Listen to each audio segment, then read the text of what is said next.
Throughout the Bible, God's story often unfolds through people, families, and tribes. And few stories are as mysterious or as far-reaching as that of the 12 tribes of Israel. They began as a single family. They grew into a nation, and then most of them vanished. But their disappearance isn't just a historical puzzle. It's a theological mystery. It's a story about covenant, about judgment, and ultimately about a hope that refuses to die. So, what really happened to the 12 tribes of Israel? And what does their incredible story reveal about God's faithfulness, even when His people are not? It all begins with a promise, a divine call to a man named Abraham. God tells him that his descendants will become a great nation, a people through whom every family on earth will be blessed. This monumental promise is passed down to his son, Isaac, and then to his grandson, Jacob. In a pivotal moment, God renames Jacob to Israel, meaning one who struggles with God. Jacob has 12 sons, and each one becomes the father of a tribe: Reuben, Simeon, Levi, Judah, Issachar, Zebulun, Dan, Naphtali, Gad, Asher, Joseph, and Benjamin. 12 sons, 12 tribes. Together, they are entrusted with the covenant promise to be God's people, living in His land, under His law. But as we're about to see, with great blessings come great responsibilities. After 400 years of slavery in Egypt, God dramatically delivers the tribes through Moses, under the leadership of Joshua. They finally enter the Promised Land. Each tribe receives a specific portion of land as their inheritance, except for the tribe of Levi. The Levites were set apart as priests, serving God and ministering to the other tribes throughout the nation. For a time, Israel existed as a loose confederation of tribes, united by their covenant with God, but often divided by local loyalties and rivalries. Then came the Age of Kings. First Saul, then the great King David, and finally his son Solomon. Under their rule, all 12 tribes are finally united into a single, powerful nation under God. This was Israel's golden age, a glimpse of what covenant faithfulness could look like. The kingdom was prosperous, the temple was built, and God's presence was in their midst. But this unity was fragile. Solomon's heart turns away from God, and as the king goes, so goes the nation. After Solomon's death, his kingdom fractures. What was once a united nation splits into two. In the north, 10 tribes form the kingdom of Israel.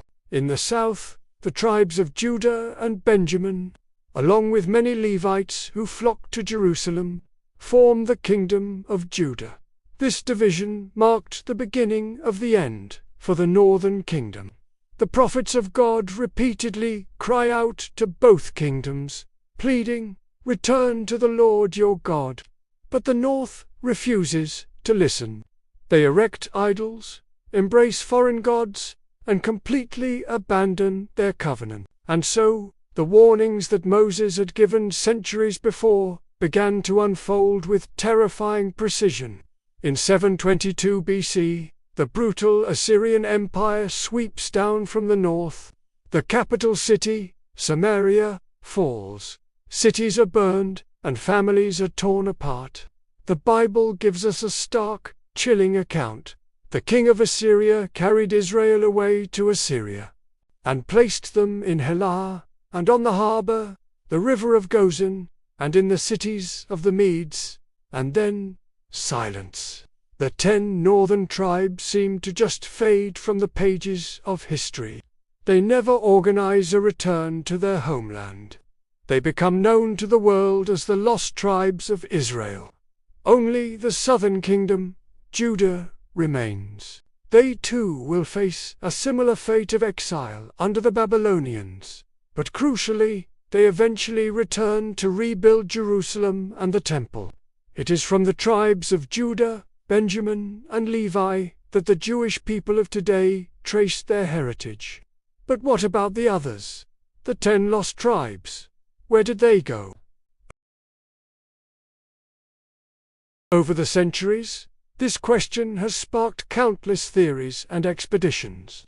Some historians believe the tribes were simply assimilated, their unique identity dissolving into the melting pot of the Assyrian Empire. Others propose that they migrated, journeying eastward into what is now Persia, Afghanistan, or even farther. Amazingly, traditions persist around the world. In India, the Benye Manash people strongly claim descent from the tribe of Manasseh. In Ethiopia, the Beit of Israel community has long traced their roots to the tribe of Dan. In Africa, Asia, and even among some Native American groups, there are stories and customs that echo Israel's ancient past like fragments of a melody, almost forgotten, yet strangely familiar. The Bible, however, doesn't give us a clear map. It doesn't track their movements. Instead, it leaves the question open. And perhaps that's intentional. Because the story of the lost tribes isn't just about where they went physically, it's about what God is doing spiritually. The same prophets who announced judgment also spoke of a future restoration. The prophet Ezekiel saw a powerful vision of 2 sticks, one representing Judah and the other representing Joseph, and the northern tribes being joined together in God's hand, becoming one again. Isaiah prophesied of a day when God would recover the remnant of his people from the 4 corners of the earth. And Hosea, a prophet sent specifically to the northern kingdom before their fall, declared an astonishing message of hope.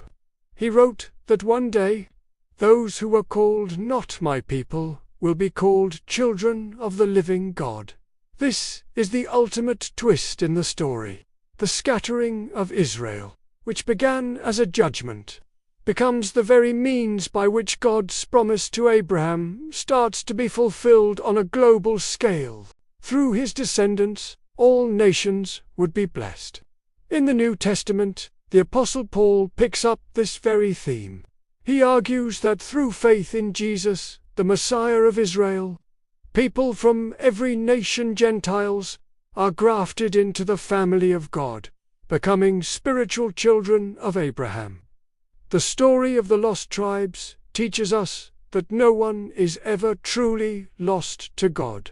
His covenant promises are more powerful than human failure. Even when his people were scattered to the ends of the earth, God's plan of redemption was still moving forward, expanding to include the entire world.